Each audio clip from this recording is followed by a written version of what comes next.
It was early in November of 1997 that a series of very strange sessions led a child psychologist in Maine to contact the authorities. It began when a patient of his began to tell him about one of their friends. This friend being imaginary as far as both the psychiatrist and the boy's parents were concerned. He called his friend Mr. Smile, and would talk about him at a great length during some sessions. The boy called him Mr. Smile because he was always smiling, and because when he was around, the boy said everything felt happy. He said that there was a feeling of everything being okay. The boy in question was being treated for serious issues to do with anger and depression, but when Mr. Smile was around, he said all the anger and the sadness just seemed to disappear. He said that Mr. Smile wouldn't speak, but rather just stand there at the foot of his bed. He smelled like candy floss, and just by being there, he made the boy feel calm and safe.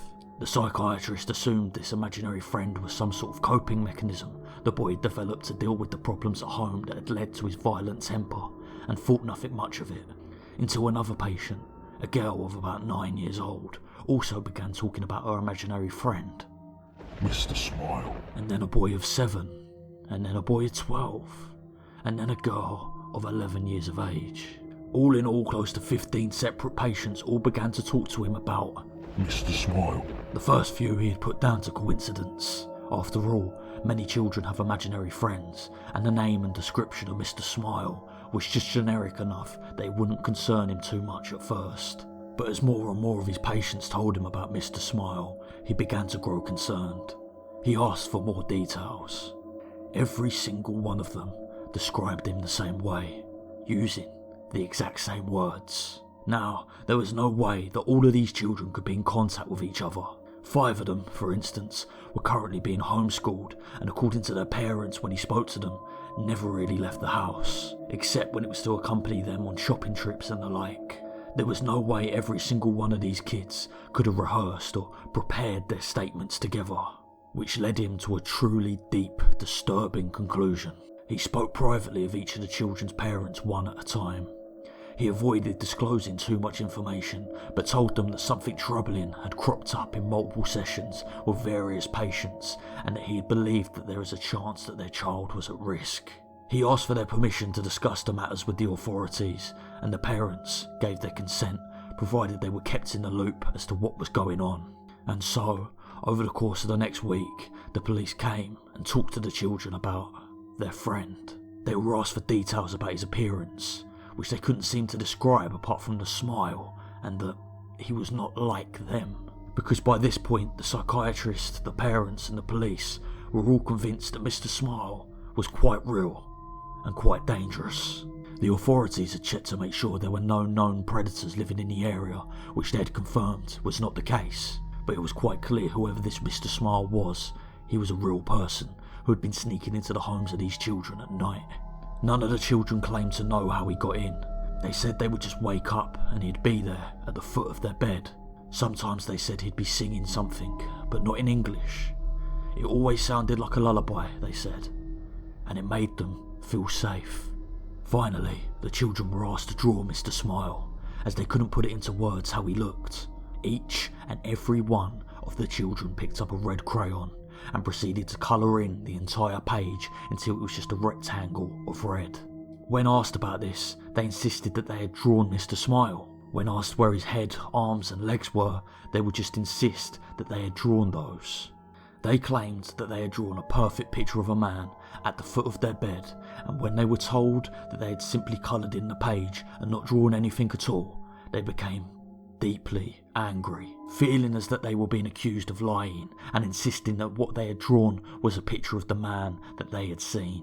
Acting more on a hunch than anything else, the psychiatrist decided to show one of the coloured rectangles to the various children and asked them what it was. Each and every one of them, with no knowledge of what this picture was supposed to be or who had drawn it, and with no knowledge that the other children there had been spoken to about this subject even existed, replied that it was a picture of Mr. Smile.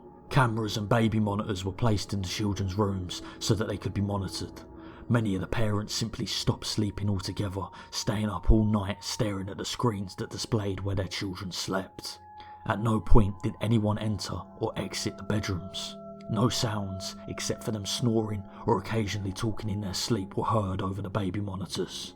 There was no sign of Mr. Smile. After almost 2 weeks of this, many of them began to doubt that Mr. Smile had ever even existed. Other psychiatrists since have put the whole thing down to some strange, shared delusion that while it couldn't be explained, yet did not have any basis in reality. Some suggested that maybe this whole Mr. Smile thing had its basis in a TV show or film that the children had all watched, leading them all to dream up something similar. Then, one of the boys went missing. The camera in his room had gone dead at around 2 in the morning. His mother had to run to check in on him, only to find his room empty. It had literally taken her less than a minute to run to his bedroom. There was no possible way for him to leave, or to be taken, and be out of sight in the time it took her to leave her bedroom and run towards his. But he was gone. She said there was a smell, like cotton candy, in the room. The search for the boy had turned up nothing. No one had seen anything strange or unusual around the home before or during the disappearance, and no trace of him was ever found. It was less than a week later that one of the girls who had spoken of Mr. Smile vanished as well. Then another of the boys. One by one, each of them began to disappear. Only 4 remained. The 4 remaining children began to talk about how Mr. Smile and his friends were going to take them away soon. When asked about these friends, they talked about how Mr. Smile lived with the other smiling men in the happy place, and that he would take them there soon. They said there were lots of people there already, and that in the happy place, everything was beautiful. They said they knew about it because Mr. Smile talked to them in their heads, because he couldn't talk like other people did, and that he would show them pictures in their heads of the place they were going. Things began to get incredibly disturbing. After a few weeks, the children began complaining of headaches and nausea.